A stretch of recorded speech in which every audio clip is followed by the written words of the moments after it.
What's up, guys? And we're back again for another video. It's football related. It's Premier League season predictions on where people are going to finish. But before we get into the video, I want everyone to check out these channels that I've put straight away at the start of this video. Basically, mainly because I like supporting people. A lot of them are my brothers, like my best friends and stuff like that. So I always want them to get the support and grow their channels too. So go over there, check them all out, and yeah, make sure to follow and subscribe and all that kind of fun stuff. So we're going to get straight into the video now. So hopefully you've been over there, checked out the channels and subscribed and all that fun stuff. But let's get straight into the video now. And in 20th place for the Premier League 25-26 season, I've gone with Burnley. Don't get me wrong, they've made some good signings, but I just don't feel like they're going to be able to stay up because of the fact of, like, the promotion curse.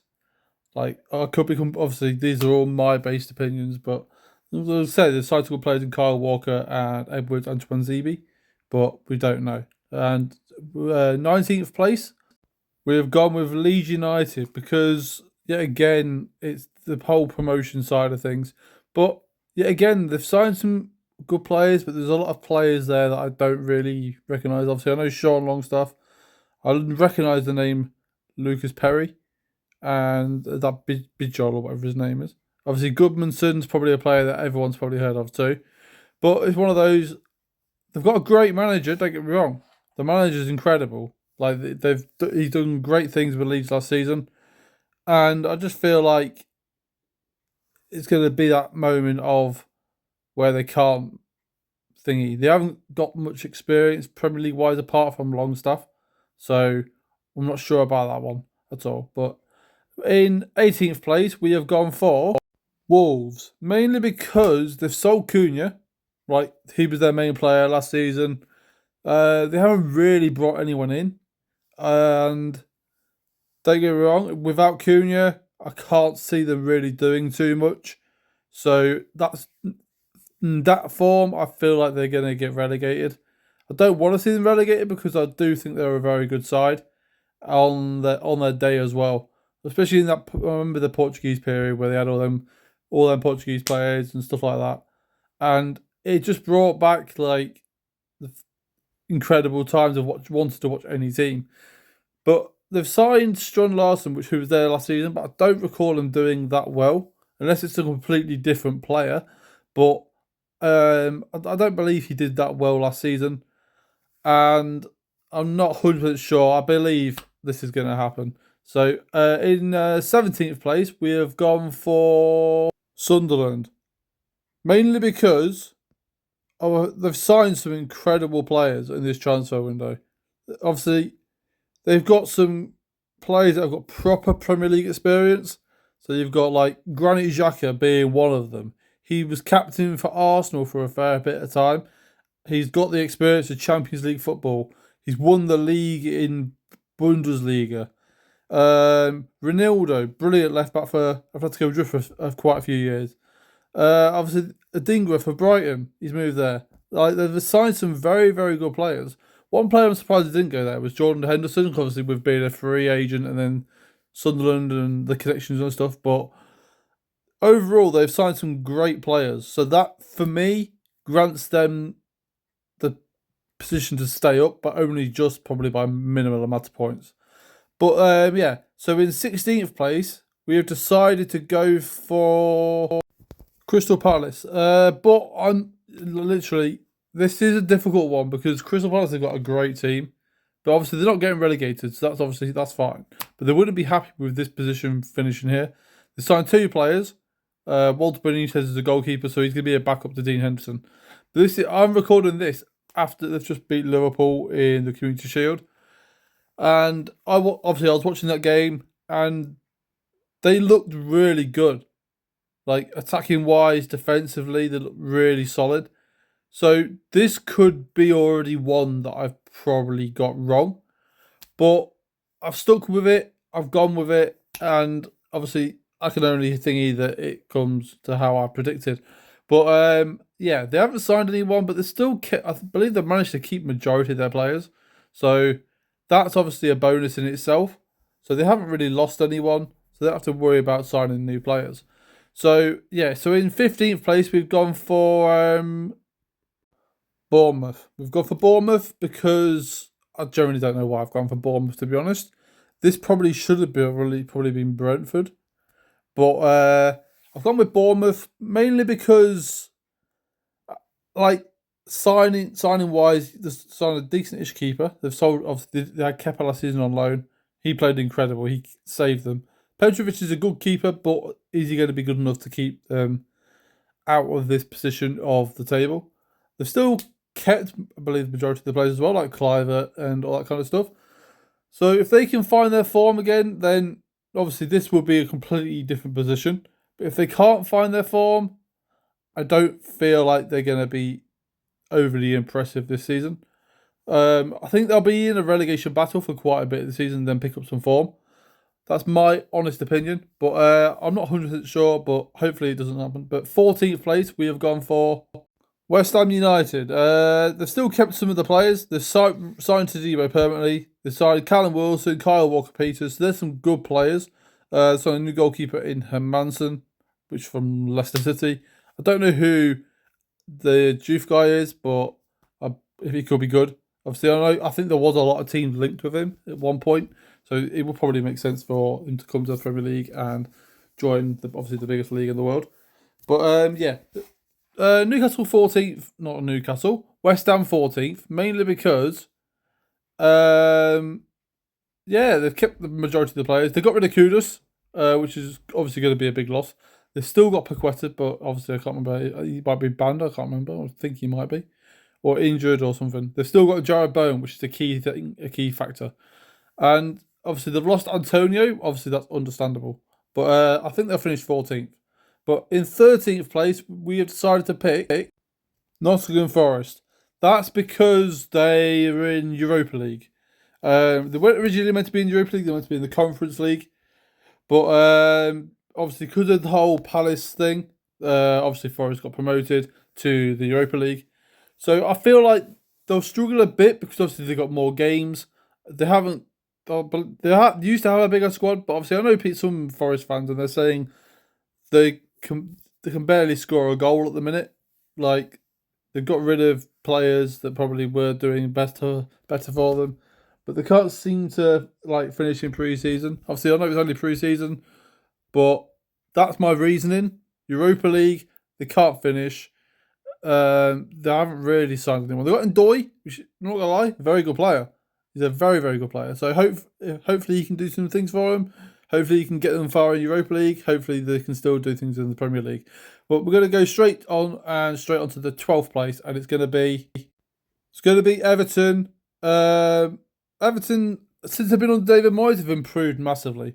I remember last season where I think it was for ages people were like, oh, they're going to get relegated. They're not doing very well at all. But they've signed a couple of good players. Obviously, I don't know who some of them are, but obviously I know that the Alcaraz guy they had last season on loan, I believe it's the same guy, and they've signed him permanently. Dewsbury Hall will be a class signing for Everton, I believe, and they've just, as I've just made this, I believe they've just signed Jack Grealish on loan. That is going to be a huge signing for Everton this season. It's going to give them hope of possibly pushing higher than what I've predicted here. And I believe they probably could. And obviously I don't want them to, because obviously certain reasons. But we don't have biasness for this, so we're going to go for it. And Everton are going to finish 12th. And we're going to go straight on to the 11th place. And the 11th place is going to be... It's going to be Brentford. Brentford, man. Like, you have made some good signings. Like, Kelleher from Liverpool, he deserved first team football. He's guaranteed it there at Brentford. And we all know how good of a keeper he is. Obviously, it all depends on how the defence is in front of him as well, which obviously helps the keepers more. Signing Jordan Henderson, which obviously I thought he was going to go to Sunderland, but signing Jordan Henderson on a free is probably one of the best bit of transfer they could have probably done. Captain material, like proven in the Champions League and winning the Premier League himself with Liverpool. So captain material in that dressing room is going to be a massive change for Brentford. It's going to help them. It's going to encourage them. So they might even get higher. But I've gone with 11th. So in 10th place, we have gone with Manchester United. This could be probably a big mistake on my part of trying to predict the Premier League, because they have signed some incredible players that have, like, two of them Premier League proven in Bromo and Cunha. But to me, I just thought, like, will they be good enough to push United to that next level that they need, or will they not? Benjamin Sesko, incredible signing. I think a lot of teams were wanting him, but they just didn't want to pay that amount of money, because obviously the money in the market now these days is crazy. And I believe this could have been a big mistake in predicting. I think they could probably finish a bit higher again, but I'm going to stick in with a 10th. I'm sticking with my gut.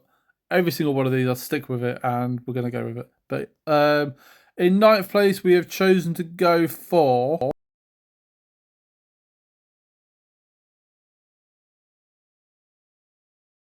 Just a quick pause in for the reason why you're here to watch the Premier League prediction. I just want to say thank you to everyone for supporting both my channels on YouTube and Twitch.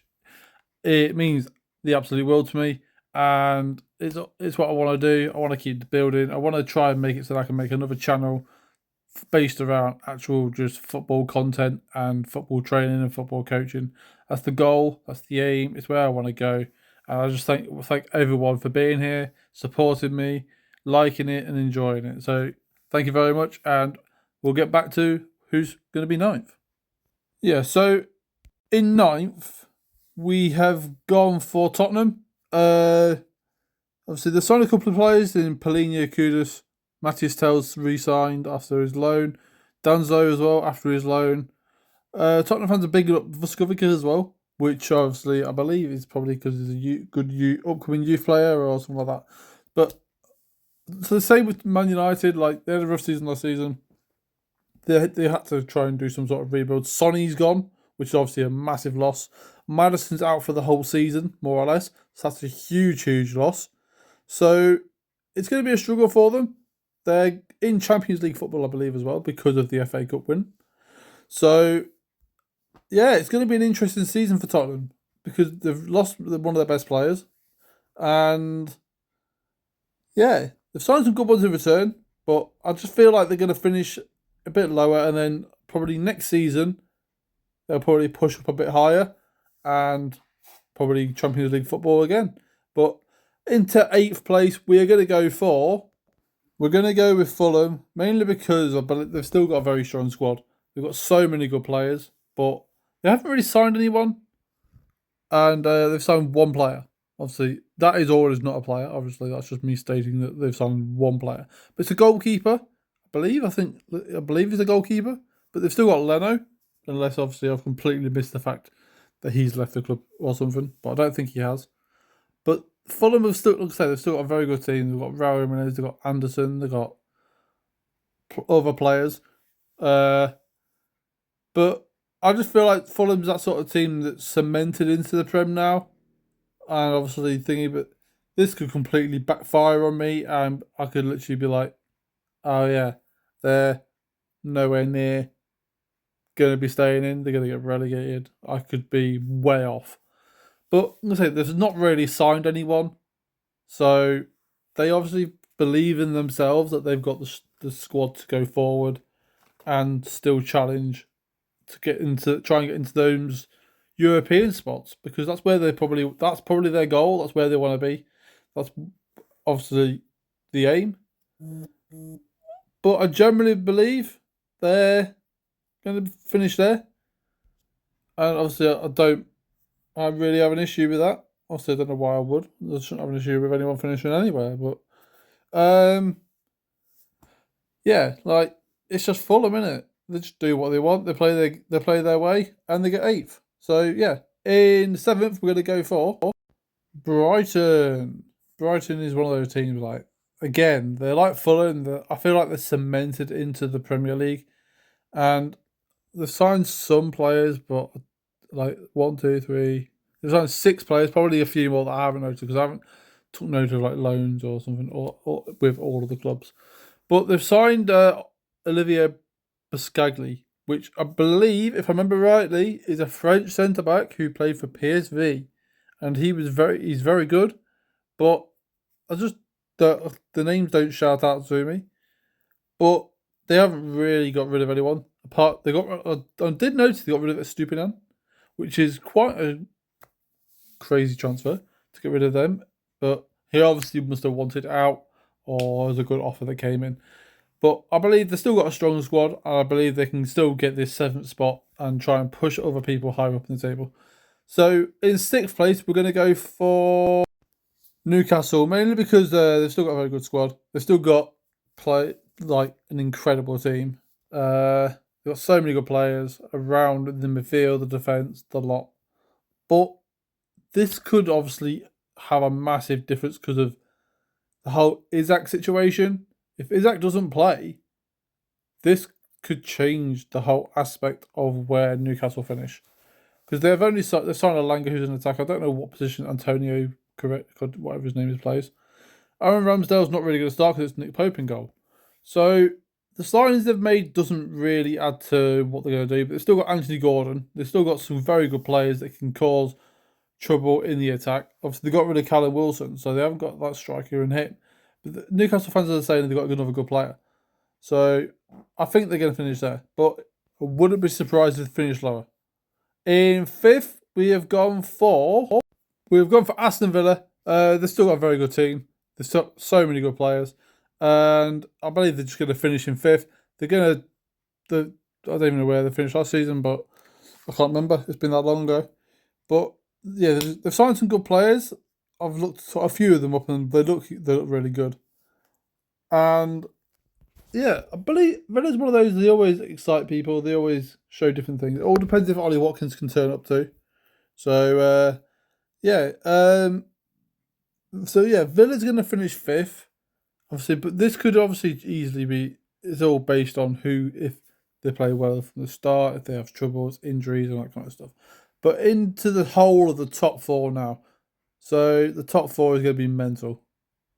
Before the top 4 gets shown on the screen, put it in the comments what you think it is going to be yourself. So in 4th, we have gone with Arsenal. This could be obviously the top 4. Could be anyone's. It could be anyone's no matter what. But Arsenal, I feel like, yeah, they've signed the players they probably needed the most in Gyökeres or Gyökeres, or however it's pronounced. Madueke, Zubamendi, Kepa as a backup, not the worst of options. Obviously, Norgard as well in the middle. That's also an even better choice of player to get for your team. But yeah, I think Arsenal's finishing 4th, but it's one of those as well. I believe the whole top 4 of the season is going to be close, right till the end of the season, and then a couple of them will drop off. And it's going to be tight. It's going to be a challenge. We already know that's going to be how it's going to be. But it's my choice. I decide that, and we go straight into 3rd, just like that. We've gone with Manchester City, but like I've said already with Arsenal, any of these 4 teams can compete this season for the Premier League title. And City, we already know their history. We know they can compete. We know they can do things. But some of the signings they've made, Aït-Nouri, Reinders, Cherki, incredible signings. They've got very good potential to go out there and smash it this season, which is kind of scary.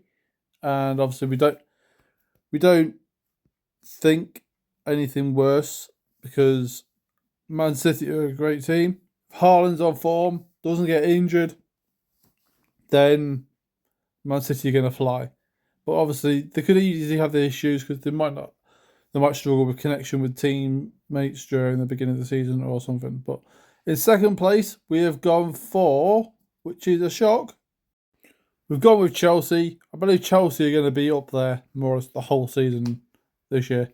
They've signed some incredible players in Hato, João Pedro, who I believe is a perfect fit for Chelsea. And I believe they could easily go all the way. But obviously, there's always that big challenge ahead with everyone around them. But like I say, any of these top four, they can easily compete this year for this title. And they've got, like I say, Chelsea have got some incredible players already. Obviously, the only thing that could let them down is the fact of Colwill being injured for now more or less the whole season as well. So if Chelsea can bring in another centre back maybe to try and boost that to help them a bit, that'll be even better. But obviously, in first place, we have got the one and only. I've gone with Liverpool. Liverpool believe there's parts of me that thinks they're going to storm the league this season, but obviously there's certain things that obviously could change that impact of our season. If we have a big injury to a centre back, then that could be a very pivotal point for the season because we only have two centre backs in our team. But we have signed some incredible players in Vert, Kirkes, Frimpong, Ekitike, Mama Dafashili, or whatever his name is. Obviously I can never pronounce that. But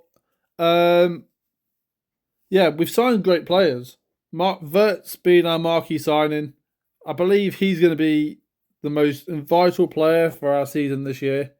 It's like Salah will also be there the whole time to make sure he's getting his goals, getting his assists. But I feel it's going to be a great season, and I feel like it's going to be one of those where it's going to be close, I think, for quite a while, and then Liverpool will drag away and hopefully just take that league and thingy. But yeah, I'm going to drop you the table after this little bit now, just so you can see the whole table. So, yep, here is the whole table on where I predicted everyone to finish. And yeah, it's going to be a close season for a lot of teams. It's going to be an interesting season. It's going to be, for some teams, it's going to be a shock because some teams might even perform better than we expect. Sunderland, to me, is the standout that's going to probably have an incredible season. Like, trying to avoid relegation is going to be their goal because they used to be here all the time in the Prem. They used to be established, and then obviously they had that massive money issue, and that obviously changed how they couldn't get back to the Prem. But yeah, overall, that is my prediction. Let me know in the comments, or if you make your own little TikTok or anything, drop a message and let me know what your prediction is, and we'll see if anyone's close to how mine is, see if it's similar or anything like that. We'll be making videos about best player of the season, who we think it's going to be, and all that kind of stuff as well, and game week predictions too. Each week we'll be predicting the games and all that kind of stuff. So make sure to comment, like, and subscribe to the channel. Follow me on Twitch too, and peace. We'll be back again very soon.